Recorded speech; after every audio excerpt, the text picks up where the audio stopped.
খোঁজ খবর নিত না। উনি ভাবটা ভয় হয়তো পড়ে থাকতেন। এদিকে মা কালীর প্রসাদ শুকিয়ে যেত, ঠাকুরের খাওয়া দাওয়ার কষ্ট হতে লাগলো। তখন অন্য কেউ নেই, ঠাকুর পুনঃ পুনঃ আমাকে আসবার জন্য খবর দিতে লাগলেন। ওদেশের যে আসতো তাকে দিয়েই বলে পাঠাতেন আসবার জন্য। কামারপুকুরের লক্ষণ পাইনকে দিয়ে বলে পাঠালেন, এখানে আমার কষ্ট হচ্ছে। রামলাল মা কালীর পূজারি হয়ে বামুনদের দলে মিশেছে, এখন আমাকে আর অত খোঁজ করে না। দেখুন মানুষ কিরকম স্বার্থপর হয়, জাস্ট ইমাজিন করুন। হৃদয় তো এরকম করলো, কোন হৃদয়? যেটা ঠাকুরের ভাগ নেই, সেই হৃদয়।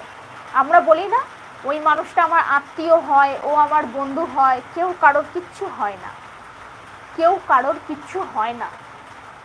এই সংসারে একটা কথা জানবেন, এই সংসারে মানুষের যতটা প্রয়োজন মানুষ আপনার কাছে আসবে। যখন মানুষের প্রয়োজনটা মিটে যাবে মানুষ সেখান থেকে ছিটকে বেরিয়ে যাবে। এই সংসারে কারোর কিচ্ছু প্রয়োজন নেই, সবাই সবার নিজের মতন করে বেঁচে আছে। হৃদয় ওই রকম দুর্ব্যবহার করলো, কষ্ট দিল। হৃদয়কে দক্ষিণেশ্বরের মন্দির ছাড়তে হলো, বেরিয়ে গেল। এরপরে আসলো রামলাল। রামলাল এসে দক্ষিণেশ্বরের মন্দিরের পূজার ভার নিল। ঠাকুর বলতো না ওরে রামলেলো, ঠাকুরের আত্মীয়। তো সেই রামলাল কি করলো, ঠাকুরের খোঁজ খবর নিত না। আমরা জানি যে ঠাকুরের ভাবাবস্থা হতো, ভাবটা হতো। যখন ভাব হতো ঠাকুর সেখানে থাকতেন, তার বাহ্যজ্ঞান থাকতো না। হৃদয় কখনো কখনো তো খোঁজ খবর নিত, রামলাল কিছুই নিচ্ছে না। তখন ঠাকুর খুব আক্ষেপ করে কষ্ট করে শ্রী মাকে চিঠি লিখছেন, মাকে বলছেন দেখো রামলাল আমার কোনো খোঁজ খবর নেয় না, ও বামুনের দলে মিশে গেছে। আরও তো ব্রাহ্মণরা ছিল, আমার এখানে থাকতে খাওয়া দাওয়ার বড় কষ্ট হচ্ছে, তুমি যদি কারোর সঙ্গে এখানে আসতে পারো তো খুব ভালো হয়। ঠাকুর দুঃখ করে কষ্ট করে সেই কথা বলছেন।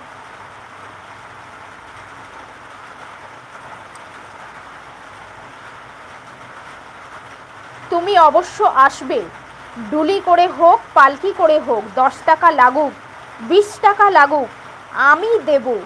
ঠাকুরের এইসব সংবাদ পেয়ে আমি শেষে এলুম 1288 সালের মাঘ বা ফাল্গুন, 1882 খ্রিস্টাব্দের জানুয়ারি বা ফেব্রুয়ারি, 1 বছর আসেনি। হৃদয় খুব দুঃখ দিয়ে কথা বলেছেন। তো যতই হোক মানুষের তো মন, মানুষের মন সব সহ্য করতে পারে, একবেলা না খেলেও মানুষ সয়ে যায়। দুঃখ এমন জিনিস মানুষ সেটা সহ্য করতে পারে না, মানুষের জীবনটাকে না টুকরো টুকরো করে ভেঙে দেয়, যেটা শ্রী মায়ের হয়েছিল। এতটা দুর্ব্যবহার করলেন শ্রী মা, সেটা সহ্য করতে পারলেন না। কিন্তু ঠাকুরের ওদিকে কষ্ট হচ্ছে, সেই কষ্ট লাঘবের জন্য ঠাকুর বারবার ধরে যে যাচ্ছে তাকেই বলছে যে মাকে গিয়ে বলতে মা যেন দক্ষিণেশ্বরে ফিরে আসেন, ঠাকুরের খাওয়া পড়ার কষ্ট হচ্ছে। অবশেষে দক্ষিণেশ্বরে ফিরে আসলেন। 1 বছর পর শ্রী মা দক্ষিণেশ্বরে ফিরে আসলেন।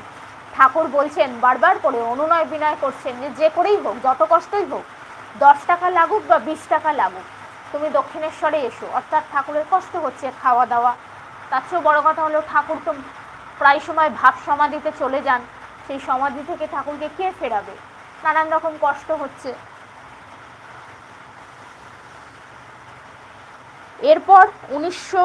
এরপর 1290 সালের আষাঢ় মাস, অর্থাৎ 1883 খ্রিস্টাব্দের জুন মাস, শ্রীমা কামারপুকুর গিয়ে সেখান থেকে জয়রামবাটি যান। প্রথমে কামারপুকুর যান, সেখান থেকে হয়ে তিনি এবার জয়রামবাটি গেলেন। জয়রামবাটিতে 7-8 মাস থেকে 1290 সালের মাঘ মাসে, অর্থাৎ 1884 খ্রিস্টাব্দের জানুয়ারি, শ্রীমা দক্ষিণেশ্বরে আসেন। এবার তিনি দেশ থেকে রওনা হবার পর শ্রীরামকৃষ্ণ ভাবাবস্থায় হয়ে যান ও তার বাম হাতের হাড় সরে যায়। ঠাকুরের যে বাম হাতের হাড় সেটি সরে যায়, কোনো কারণবশত সেই হাড়টি ঠাকুরের সরে যায়। বাম হাতের হাড় সেটি ঠাকুরের সরে যায় কত সালে না 1290 সালের বাংলার 1290, ইংরাজির 1824।